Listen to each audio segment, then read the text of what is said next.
Pasan ya casi 30 minutos de las 9 de la mañana, momento de introducirnos en otros temas. En este caso hablamos de fracturas a raíz de heridas de bala. Lo hacemos con el médico traumatólogo Andrés Puchere, que es integrante de la Asociación de Ortopedia y Traumatología del Uruguay. Andrés, bienvenido. Bueno, muchas gracias por la invitación. Bueno, en una monografía realizaste un informe donde se recopilan datos del INOT, que es la unidad de referencia en ortopedia y traumatología en nuestro país, que revela que en los últimos 10 años se cuadriplicaron las fracturas a raíz de heridas de bala. En estos años, ¿con qué otro periodo lo comparamos para decir que se cuadriplicaron?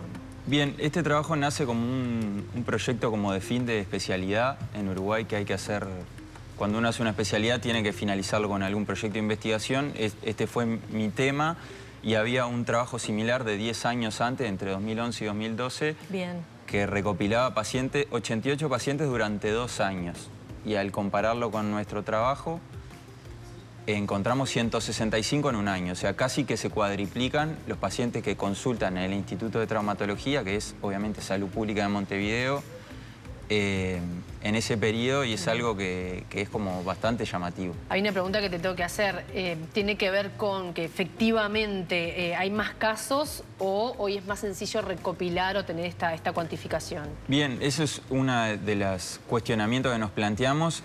Sin lugar a dudas que ahora es mucho más fácil recabar la información porque los sistemas informáticos de los hospitales han mejorado muchísimo y nos permiten sacar datos de forma más fácil. Pero por otro lado también es llamativo lo que vemos en el día a día en puerta de emergencia, la cantidad de pacientes que consultan. O sea que pensándolo tienen que ver las dos cosas. Pero sí que es mucho más frecuente la consulta en el día a día. ¿Y la mayoría de las heridas que producen fracturas, en qué parte del cuerpo se dan?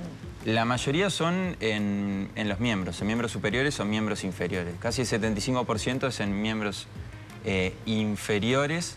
Estos son de pacientes que nosotros valoramos con fracturas, pero por otro lado hay otros datos que no están informados porque no era el fin del trabajo, que hay pacientes que no consultan en el INOT y consultan en el Hospital de Clínicas, en Claro. Maciel, en Pasteur, con heridas en cabeza, tórax o abdomen, que son lesiones de más gravedad que las fracturas. ¿Y con qué tipo de complejidades se puede enfrentar una persona que se herida de bala en una pierna o en un brazo? Bien, las fracturas por herida de arma de fuego son un tipo de patología distinta a una fractura común y corriente.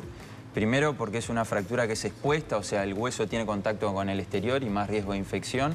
Segundo porque es muy frecuente, en un 8,7%, que tengan lesiones en arterias o nervios y eso complejiza la evolución del paciente, el tipo de cirugías y la probable pérdida del miembro si tienen lesiones de las arterias. Y también porque son pacientes de características especiales, distintos a un paciente con una fractura que vemos en el día a día. Sí, esto no sé si llega a parte de tu análisis en la monografía, pero creo que es como la muestra certera de que la seguridad pública impacta también en la economía, en el sistema de salud, ¿no? Que es transversal el impacto que hay en la inseguridad. ¿Qué pasa cuando esos pacientes tan complejos, que no es solamente la situación física que tienen, sino que hay detrás tal vez una medida policial, la posibilidad de que se encuentre con quien se enfrentó en el mismo hospital, complejiza el tratamiento? ¿Qué les pasa a ustedes como profesionales de la salud cuando se encuentran de manera tan seguida con estos casos? Muchas veces lo que pasa es que se normaliza la situación, porque en realidad ves tantos pacientes que normalizás la situación, pero obviamente, que es lo que tú decís, que muchas veces vienen escortados con policía, vienen con esposas, eso vienen en un estado de conciencia muy alterado por el consumo, entonces eso complejiza cómo tratamos al paciente, cuándo lo podemos operar. Muchas veces los pacientes tienen que quedarse con una internación prolongada con policías. Eso no es algo normal para todos, pero como que lo normalizamos porque es una situación muy habitual y que nos acostumbramos a verlo. Creo saber la respuesta, pero ¿alguien los entrena a ustedes para abordar estas situaciones? Y en realidad te entrenás, creo yo, con la frecuencia. Obviamente que, claro, tenemos como materias de psicología o de preparación con educación médica, pero la mayoría de las cosas son práctica y esto es es algo no menor que es mucho más frecuente en salud pública, que es donde nos entrenamos la mayoría. Entonces, después que pasás al ámbito privado, en mutualistas, es menos frecuente y ya estás más habituado a las situaciones. Doctor, ¿y en este informe se pudo establecer el perfil del paciente herido de bala que llega con una fractura?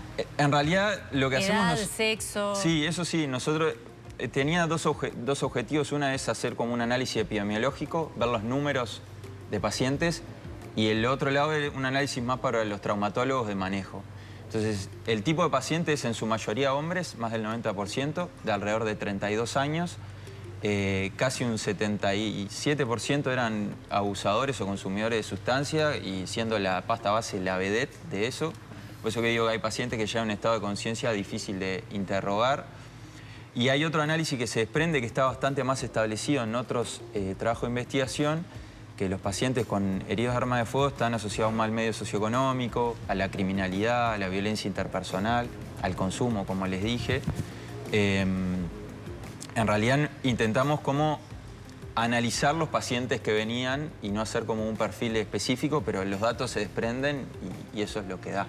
¿Cumplen con los tratamientos, con la rehabilitación que se requiere para este tipo de casos? Bien, la gran mayoría en realidad se sigue en un tiempo. O sea, hay un 30 y algo % que desaparece, un 33% desaparece después de la primera consulta. O sea, los tratamientos son con cirugía o con yeso, como la mayoría de las cosas de traumatología.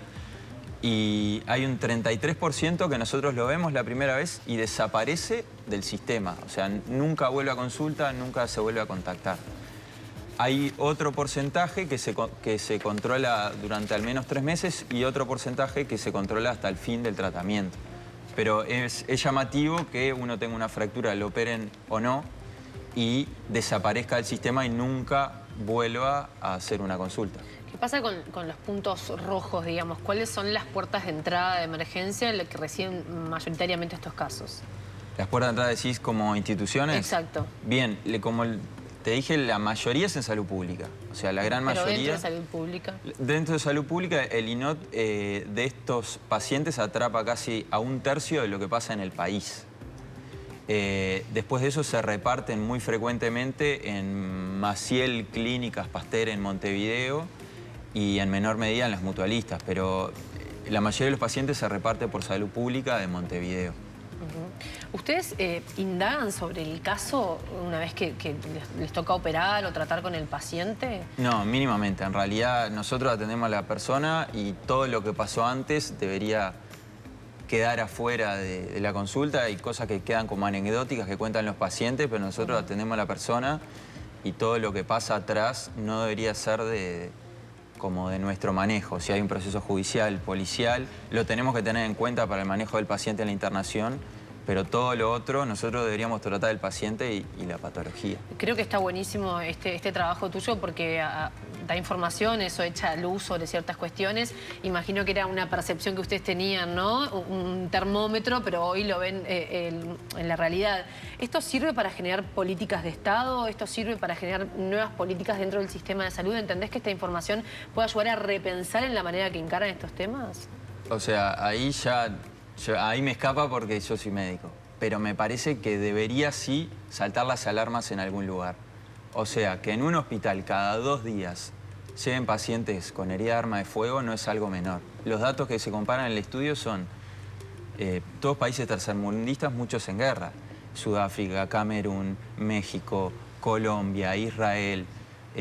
O sea, debería llamar la atención que Uruguay no es como un país tan tranquilo, de que no pasa nada y que esto pasa a la vuelta de la casa de cada uno. Hace 2 días falleció un colega médico que estaba llegando a la casa de la noche caminando. O sea, debería, el doctor Cunio, debería esto a todos alarmarnos en realidad. No es que la gran mayoría de los pacientes es verdad que están en una situación social, económica, de consumo, de desprivilegio, por decirlo. Que llegan a los hospitales en esta situación. Pero hay otros pacientes que son, como nosotros, trabajadores de a pie, gente que hace su vida habitual y les termina pasando esto. O sea, vos entendés que el sistema se ve forzado, se ve saturado por estas situaciones. Y que eso saca el lugar de mejor atención a otros tipos de casos. Eso podría ser, o sea, en realidad, por suerte, como vemos nosotros, la atención y cómo aprendimos nosotros, intentamos que sea lo más ágil posible para cada paciente, estableciendo el orden de prioridades. O sea, un paciente con una fractura expuesta tiene mucho más prioridad que otro que no. Intentamos que se cumplan los plazos, pero obviamente hay veces que es difícil manejar todo eso. O sea, no me incumbe a mí determinar políticas sociales, poblacionales o de salud, pero en algunos casos es verdad que llaman la atención que haya tantos pacientes con estas lesiones y nos saquen el tiempo de tratar a otros, como decís. Perdón, específicamente sobre los traumatólogos. ¿Entendés que si esto sigue en aumento, porque la población está tremendamente armada, ya lo han alertado las autoridades de seguridad pública, si esto continúa, ¿van a dar abasto ustedes con lo que el sistema reclama? Y bueno, no sé, eso no te lo podría decir, no lo tengo claro. Ahora sé que como manejamos a los pacientes, damos abasto, lo manejamos lo mejor posible, pero es verdad que es una situación alarmante que puede que en el futuro se precisen otro tipo de mecanismo para sostener esta problemática, sí. Andrés Fucele, médico traumatólogo, muchas gracias por haber venido. Bueno, gracias a ustedes por la invitación. Un placer.